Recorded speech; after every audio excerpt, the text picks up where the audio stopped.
It took 48 hours for the truth to surface. By then, she understood everything. The orange tabby cat's name was Opal, and he had been with the Patrick family for 3 years before Teresa stopped dismissing what he was doing. She was a financial analyst. She thought this mattered. It would turn out that her professional knowledge was exactly what delayed her understanding. Patrick and Teresa had Bridget, who was 2 years and had recently learned to point at things as a method of requesting them. She pointed at Opal constantly. He bore this with the patience of an animal who had already decided that Bridget was the most important thing in the building. The behavior started on a Friday, nothing obvious. Opal began positioning himself between Bridget and a specific area of the house, not aggressively, not anxiously, simply with the calm, particular resolve of an animal executing a task that required no audience approval. He would stand there. He would wait. If Bridget moved toward the area, he moved with her. If she reached for something, he was already there.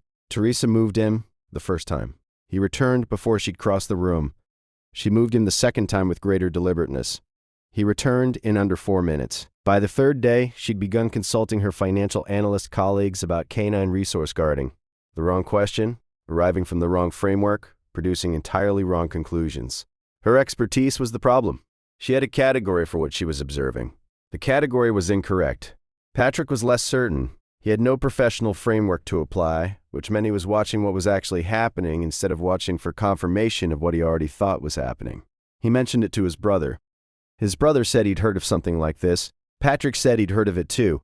Neither of them said the thing out loud because it sounded like the kind of thing you didn't say until you had proof.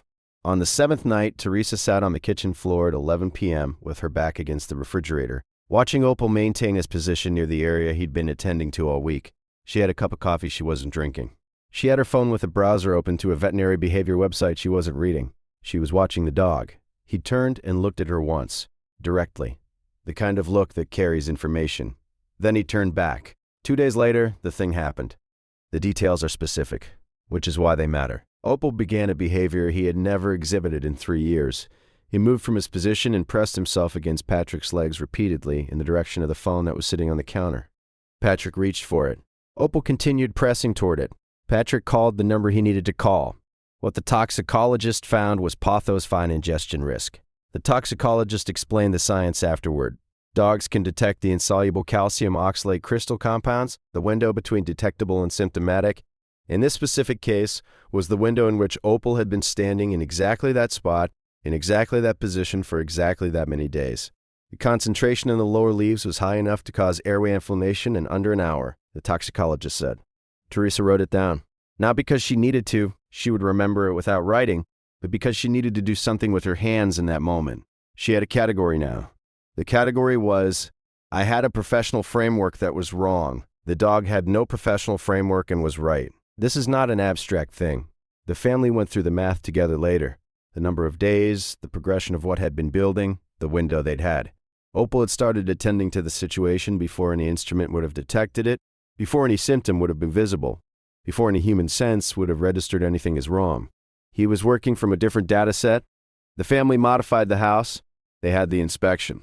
They followed the protocol. They thanked everyone they were supposed to thank.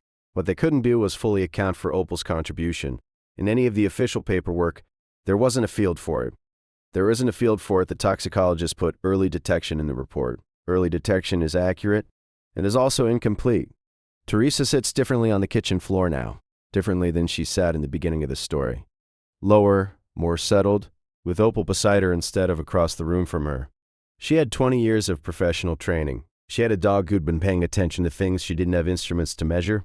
She doesn't say she was wrong, she says she was working with incomplete data.